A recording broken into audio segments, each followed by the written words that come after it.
राजाको वकालत गर्ने र हिन्दूको वकालत गर्नेहरूले त देश त चलाएको त बेच्ने त उनीहरू नै थिएन न। केपी ओलीमा अझै पनि नस्लीय चिन्तन छ भन्न सकिन्छ अथवा ब्राह्मणवादी सोच छ भन्न सकिन्छ? अझै छ होइन, 100% छ। 72-73 को संविधान जारी भइसकेपछिको उनको अभिव्यक्तिहरू सुन्नुहोस् त। मधेसीहरूले चाहिँ आपको संज्ञा 2-4 जना आपको संज्ञा दिएका छन्। बाँदर जस्तो बाँदर मुखे भनेका छन्। रेशम चौधरीको केसमा के भनेका थिए? जसले यो देशमा अहिले पनि जातीय छुवाछुतको कुरा गर्दाखेरि उनकै मन्त्री होइन संलग्न भएका केपी ओली सबैभन्दा यो अनुदारवादी छन्, यहाँको उत्पीडितहरूको पक्षमा छैन। सत्ता टिकाउनको लागि जुवारी खेल्छन् एउटा कुरा हो, तर हिन्दू सत्ता टिकाउन पनि उहाँ प्रयासरत हुनुहुन्छ। प्रयास एकदम 100%। हिन्दू मन्दिर बनाउनको लागि मात्र 3 अर्ब खर्च भएको छ पैसा राष्ट्रिय ढुकुटीबाट।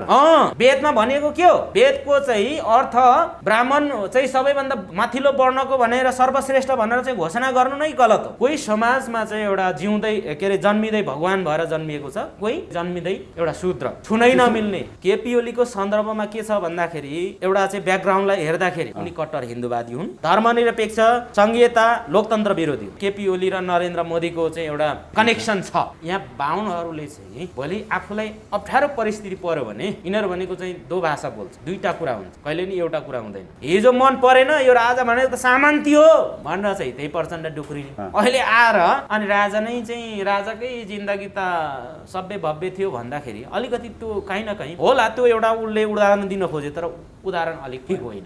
केपी ओलीले के भने च्याखे थाप्ने जुवा खेल, एउटाले च्याखे थाप्छ, अर्कोले केपी ओलीले जुवा खेलिदिन्छ। भनेपछि केपी ओली जुवा खेलिरहेछन्, प्रचण्डले च्याखे थापिरहेछन्, अरू च्याखे थाप्ने। अब हेर्नुहोस् कोही पनि चोखो छैन। हिजो पृथ्वीनारायण शाहले चाहिँ राज्यमा ब्राह्मणलाई चाहिँ घुसपैठ हुन नदिनु भनेको थियो। कसैले चाहिँ मलाई अन्याय भयो, मैले दलित भएर चाहिँ कोठा पाइनँ अथवा दलित भएकोले मलाई चाहिँ कहीँ न कहीँ चाहिँ मलाई चाहिँ अपर्च्युनिटीबाट चाहिँ बाहिर राखियो भन्नु अथवा कराउनु अन्याय हुन्छ त। महिला राष्ट्रपति हुँदा त यहाँ कति मान्छेलाई चित्त बुझा छैन, देखिसक्न सकेका छैनन् होइन, मतलब त्यो हेर्न सकेका छैनन् कथित होइन। तल्लो जातिहरू चाहिँ त्यो राज्य सत्तामा पुग्यो भने त यिनीहरूले त भोलि अब चाहिँ भएन भने सबै कुम्लो कुतुरो बोकेर पनि बाफ्न तयार छन् नि। हिजो 2007 सालमा जुन क्रान्ति भएको थियो नि त्यहीँबाट गल्ती भएको छ। यहाँ त्यतिखेर नै दिल्ली सम्झौताको जुन एउटा चाहिँ राजालाई माथि पार्ने र चाहिँ केही नस्लवादीहरूलाई माथि पार्ने किसिमले चाहिँ सम्झौता नगरिकन यहाँ उत्पीडितको पक्षमा चाहिँ सत्ता आएको थियो भने आज देश हराभरा भइसक्यो। कोटा र कोठाको कुरा अहिले चर्चित छ। केही अतिवादी अभियन्ताहरूले चाहिँ आफूलाई अभियन्ता भन्नेहरूले के भन्दैछन्? हिन्दू अभियन्ता। सबैभन्दा ज्यादा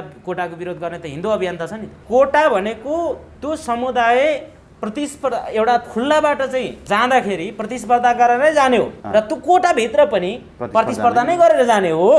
तर यहाँ चाहिँ के हो भन्दाखेरि सिधै भर्ती गर्ने जस्तो टिका लगाएर दिने भन्ने खालको एउटा चाहिँ परिभाषित गरेर त्यो गलत हो के। छोडिदिउँ, सबै कुरा छोडिदिउँ। सबैको चाहिँ जनसङ्ख्याको अनुपातमा सबैले चाहिँ प्रतिस्पर्धा गर्ने वातावरण एउटा सिस्टम बनाइदियो, सकियो। पत्रकारिता त आलोचनाको शिकारै भइहाल्छ। आउँछ तपाईँलाई यस्तोको पनि इन्टरभ्यू लिने हो, यो देशद्रोही, यो डलरवादी भन्छन्।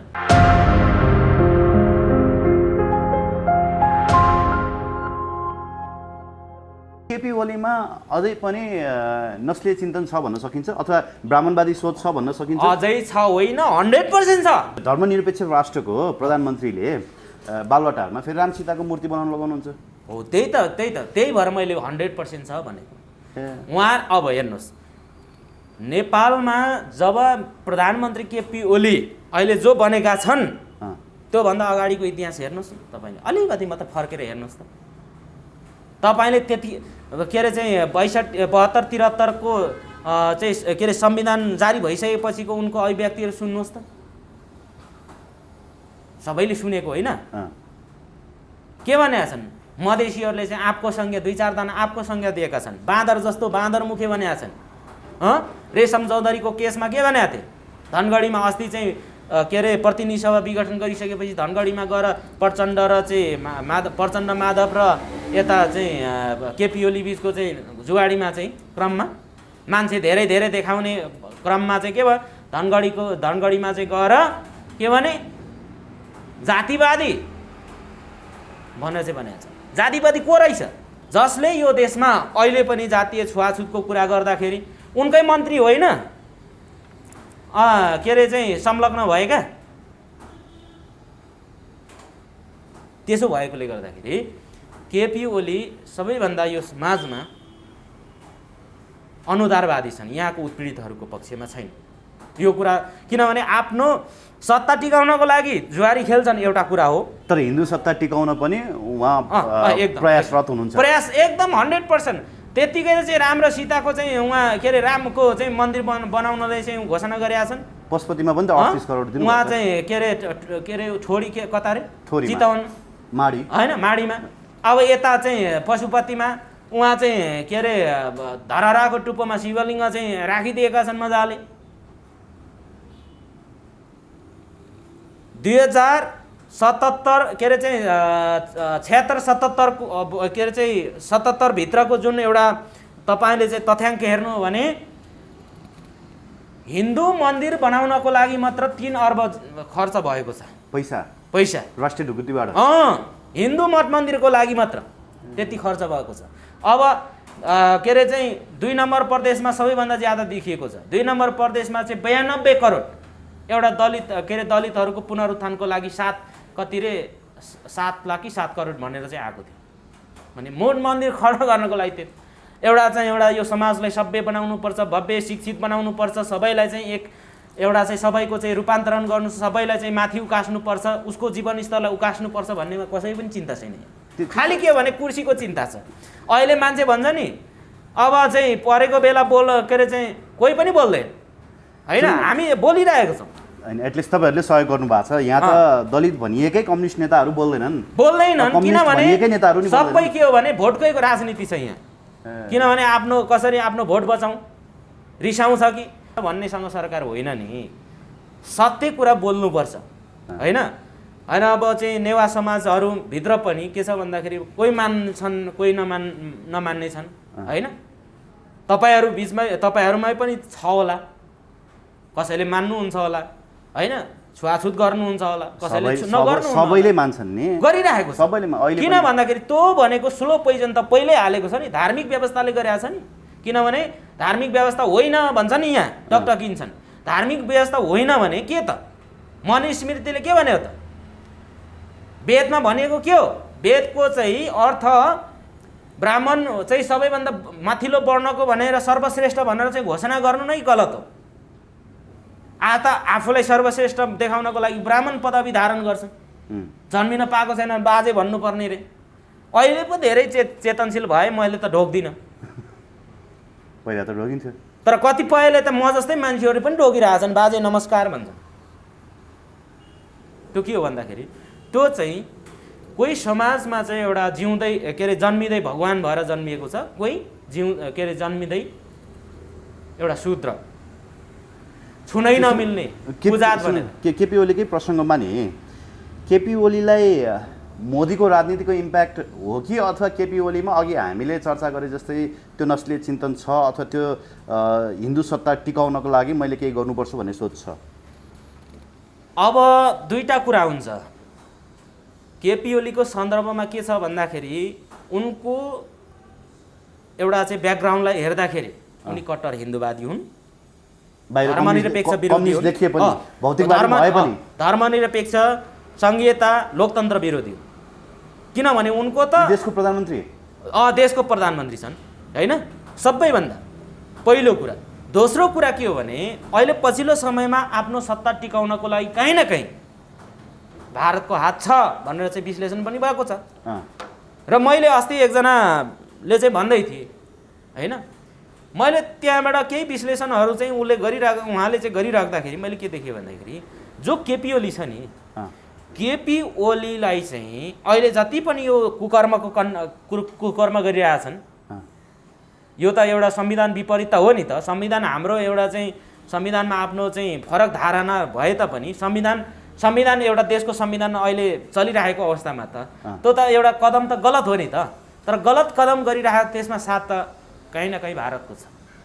भारतको एउटा मात्र चाहिँ लक्ष्य के छ भन्दाखेरि भारतमा नरेन्द्र मोदीको सरकार छ। नरेन्द्र मोदीको जन्म भनेको चाहिँ जन्मकुण्डली भने के हो भन्दाखेरि सबै आरएसएसले चाहिँ बनाएको, नरेन्द्र मोदीलाई आरएसएसको अन्डरमा चलेको नरेन्द्र मोदी। र पछिल्लो समयमा कहीँ चाहिँ नरेन्द्र मोदीले चाहिँ आरएसएसको फेभरमा नबोल्दाखेरि केही तिक्तताहरू पनि आउन खोजेको थियो। त्यसो भएकोले कहीँ न कहीँ उनले चाहिँ त्यो बोल्दाखेरि र त्यो हिन्दू राष्ट्रको पक्षमा सपोर्ट गर्दाखेरि उसलाई आफ्नो सत्ता टिकिरहने भएकोले गर्दाखेरि पनि नरेन्द्र मोदीले त्यो गर्छन् र केपी ओलीले पनि काहीँ न काहीँ हिन्दू राष्ट्रको चाहिँ पक्षमा बोल्दाखेरि आफ्नो भोट बटुल्न पाइने होइन आफ्नो भोट कोही पनि नजाओस् भन्ने पक्षमा छन्। यो आधारमा चाहिँ के हो भन्दाखेरि काहीँ न काहीँ केपी ओली र नरेन्द्र मोदीको चाहिँ एउटा त्यो बिचमा कनेक्सन छ।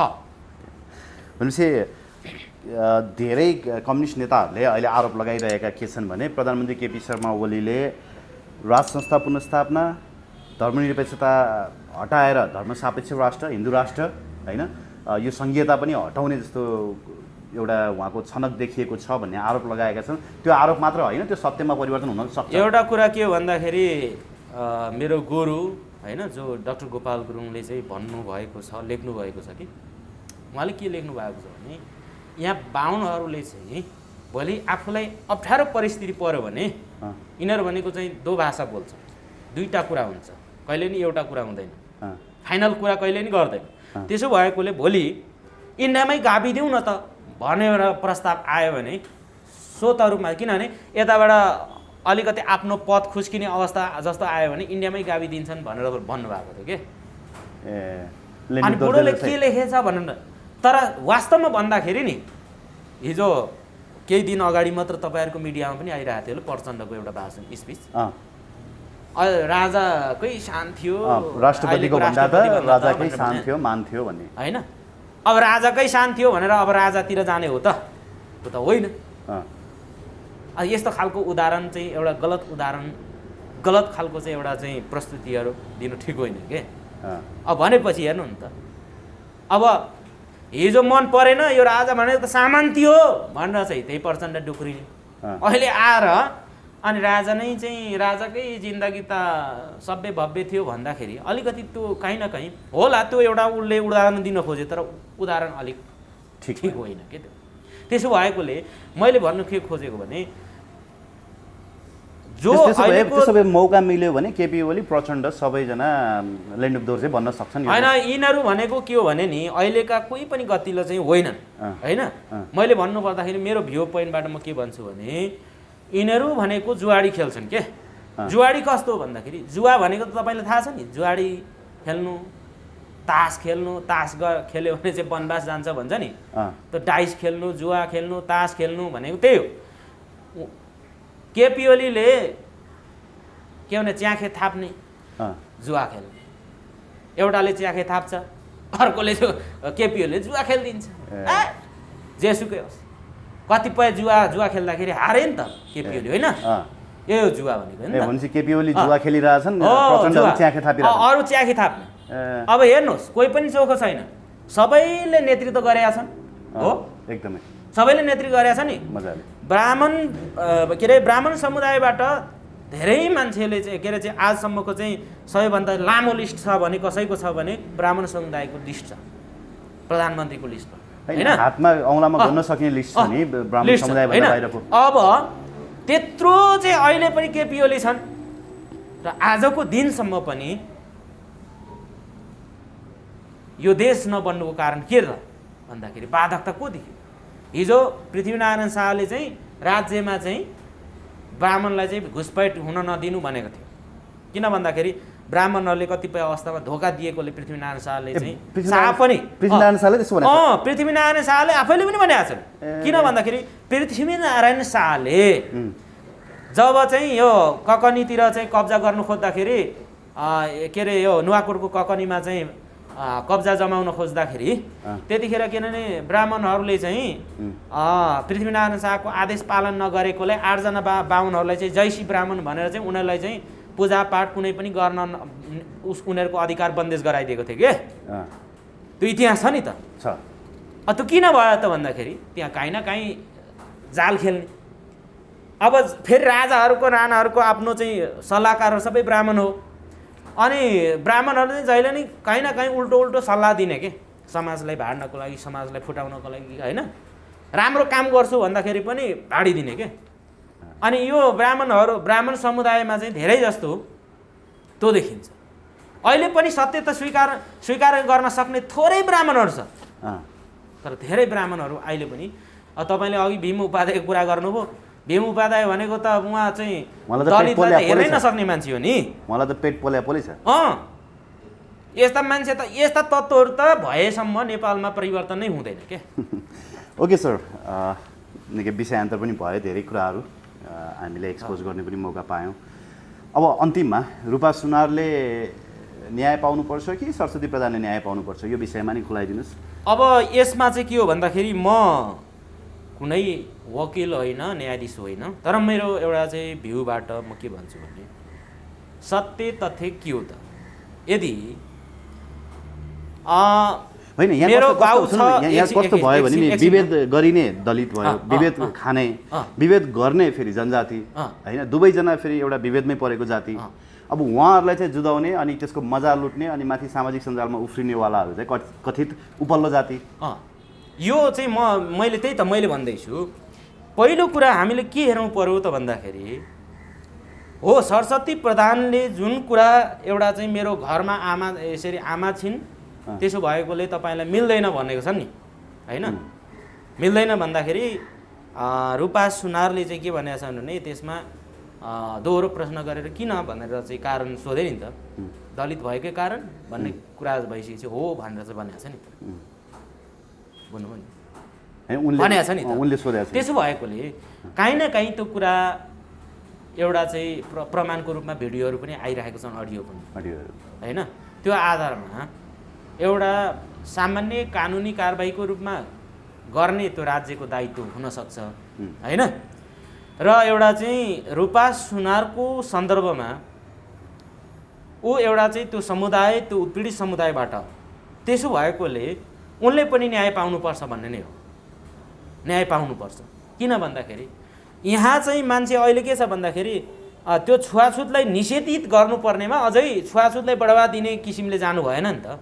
अहिले के देखियो भन्दाखेरि सामाजिक सञ्जालमा त्यो रूपा सुनारले चाहिँ यो धार्मिक चाहिँ सद्भाव, सामाजिक सद्भाव खल्बलाउनु खोज्यो भने त्यो होइन।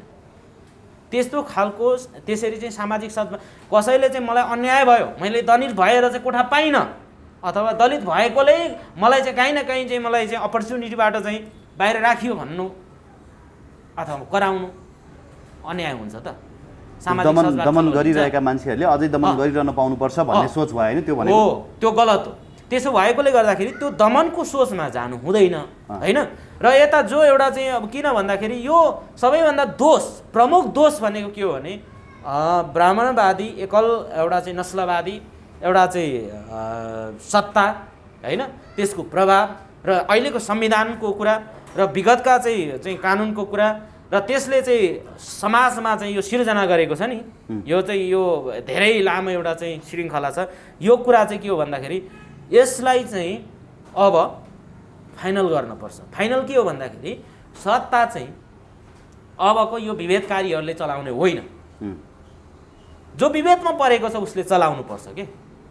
त्यसपछि मात्र त्यसमा शुद्धता आउन सक्छ, किनभने त्यो चाहिँ जहिले पनि शासनमा बस्ने शासक नै बनिराख्ने भएकोले गर्दाखेरि उनीहरूले महिला राष्ट्रपति हुँदा त यहाँ कति मान्छेलाई चित्त बुझाएको छैन, सकेका छैनन् होइन, मतलब त्यो हेर्न सकेका छैनन्।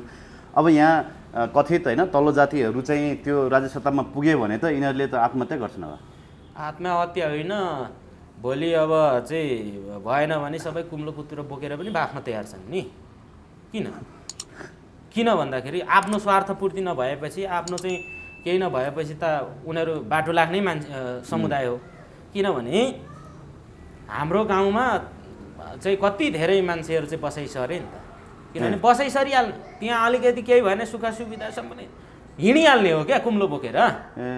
त्यो किनभने त्यो इतिहासले देखाएको कुरा हो। त्यसो भएकोले गर्दाखेरि चाहिँ ब्राह्मणको चाहिँ भर नपर्नु भनेर पृथ्वीनारायण शाहले भनेको छ नि, मलाई काहीँ न काहीँ त्यो ठिक लाग्छ क्या।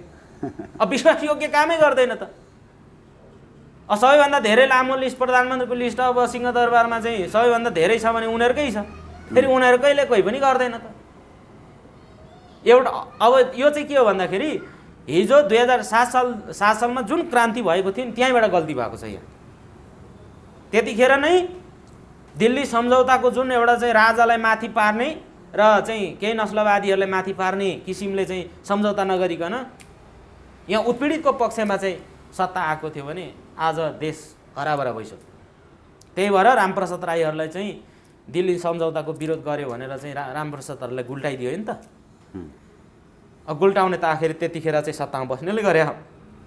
अहिलेको काङ्ग्रेसीहरू भए, काङ्ग्रेसीहरू त उहाँ दिल्लीमा गएर समझदारी गरे, राजा काङ्ग्रेस राणा त मोहन शमशेर होइन, अनि चाहिँ के अरे त्यतिखेरका चाहिँ के मातृका बसेर दिल्लीमा चाहिँ अनि चोसो मोसो मिलाएर आए, उनीहरू सत्ता आफ्नो बनाए।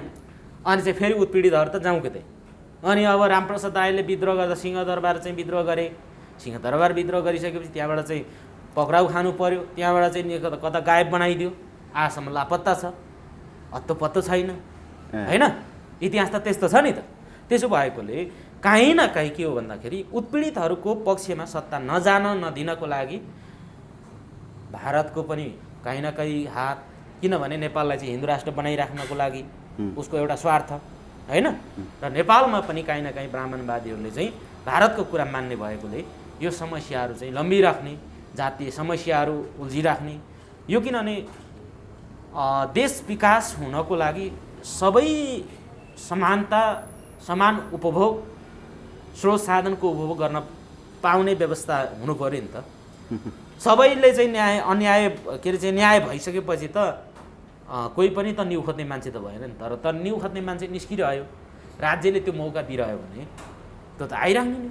त्यसो भएकोले गर्दाखेरि यो सबै समस्याको समाधान अब धेरै मैले लेखिरहन्छु होइन। अहिले धेरै मान्छेले भन्छ नि त जातीय समस्या। पहिलो कुरा त ब्राह्मण एउटा चाहिँ के अरे चाहिँ यो ब्राह्मण जातीय व्यवस्था अर्थात् वर्णाश्रमी व्यवस्था, यो एउटा चाहिँ तहगत संरचना छ नि, यो संरचना हटाउँदा के भयो त? हटाउँदा त केही बिग्रिँदैन नि त। त्यसले हटाइदिउँ, सबै समान हुनु बनाइदिउँ।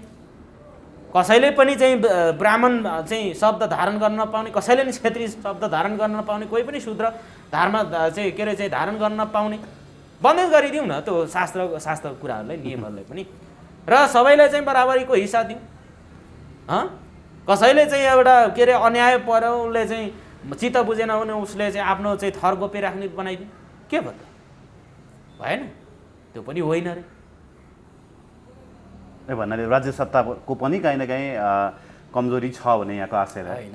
यहाँ त 100% नि अहिले कोटाको विरोध ल्याएछ, तेरो सत्तामा बस्नेहरूले केही कतैबाट चाहिँ घुमाएर चाहिँ ल्याइरहेको छ नि त विवाद होइन। कोटा र कोठाको कुरा अहिले चर्चित छ। अनि के भन्छ केही अतिवादी अभियन्ताहरूले चाहिँ आफूलाई अभियन्ता भन्नेहरूले के भन्दैछन्? हिन्दू अभियन्ताहरूले सबैभन्दा ज्यादा कोटाको विरोध गर्ने त हिन्दू अभियन्ता छ नि त।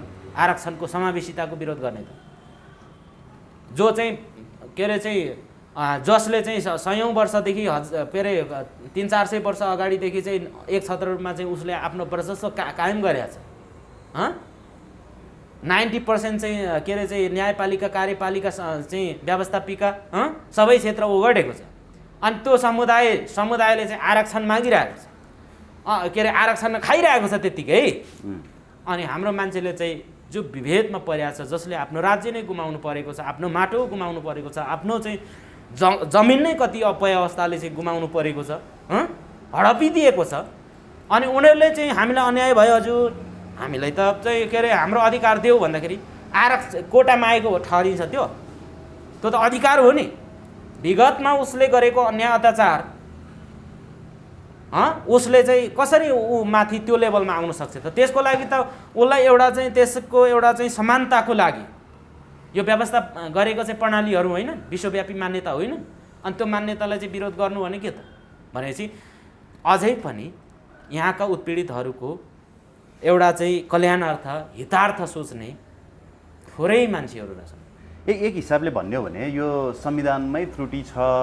तिमीले कोठा पाएनौ जातको कारणले, हामीले कोटा पाएनौँ जातको कारणले, आऊ मिलेर यो संविधान सँगै च्यातौँ भन्ने आशयका अभिव्यक्तिहरू पनि मैले सामाजिक सञ्जालमा देखेको छु।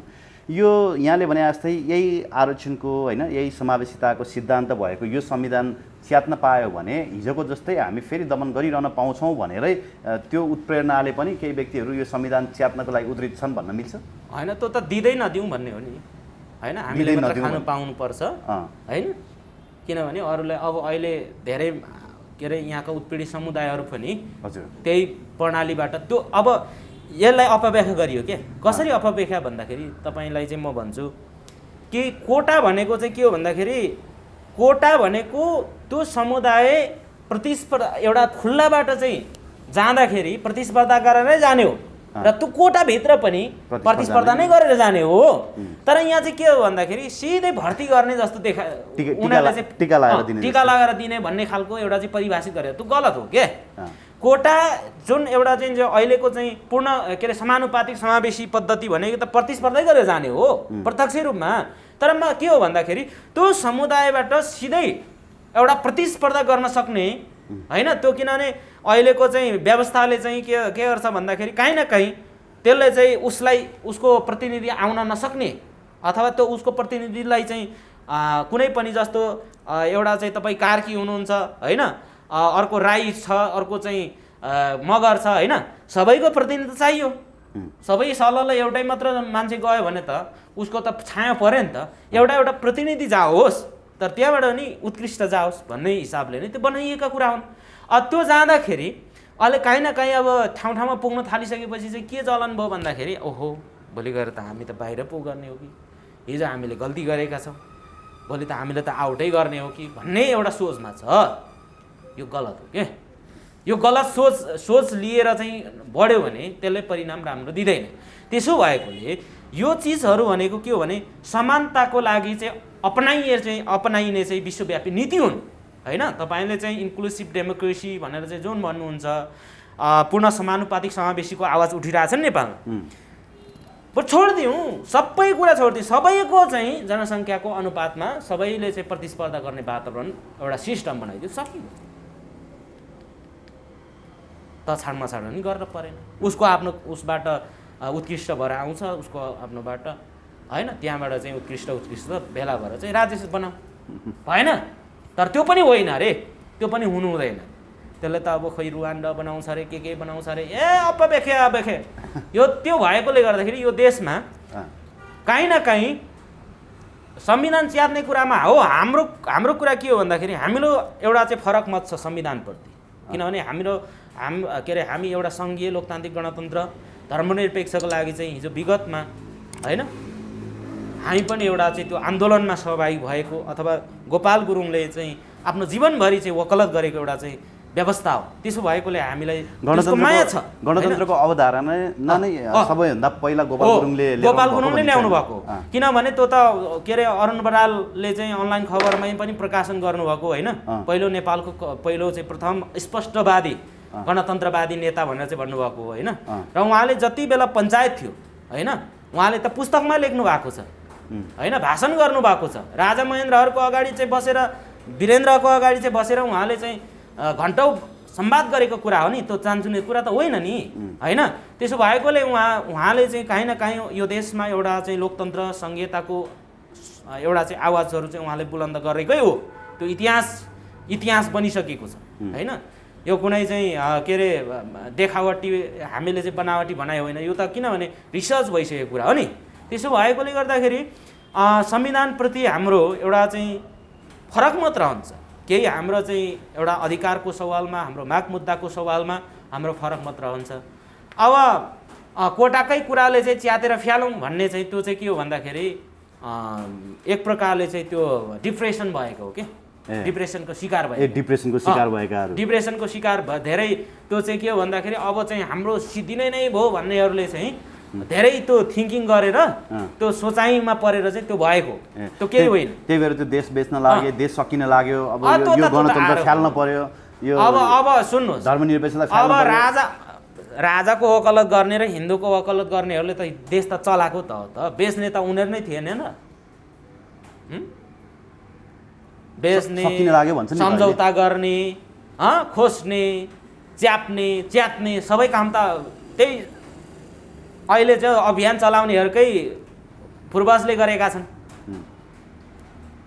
लिम्बुवानको सम्झौता होइन लिम्बूहरू र चाहिँ यताबाट चाहिँ गोर्खाबाट गएका पृथ्वीनारायण शाहको सेना पृथ्वीनारायण शाहहरू बिच लिम्बूहरूको एरियामा चाहिँ जम्काभेट भएर चाहिँ 1831 मा चाहिँ सन्धि सम्झौता गरेको त आलै छ त छैन त्यो त इतिहास हो नि त तर त्यो पनि त नकाट्छन् त अहिले त्यो रियालिटी हो घटना इभिडेन्सको त्यो कुनै चाहिँ बनावटी होइन त्यसो भएकोले गर्दाखेरि सत्य कुरा पस्दैन यहाँ अब मैले बोल्छु नि धेरै मान्छेले चाहिँ ए यो बकवास तपाईँलाई पनि आरोप आउँछ एकदमै आउँछ हामीलाई त आउँछ नि एकदम आउँछ पत्रकारिता त आलोचनाको शिकारै भइहाल्छ आउँछ तपाईँलाई यस्तोको पनि इन्टरभ्यू लिने हो यो देशद्रोही यो डलरवादी भन्छन्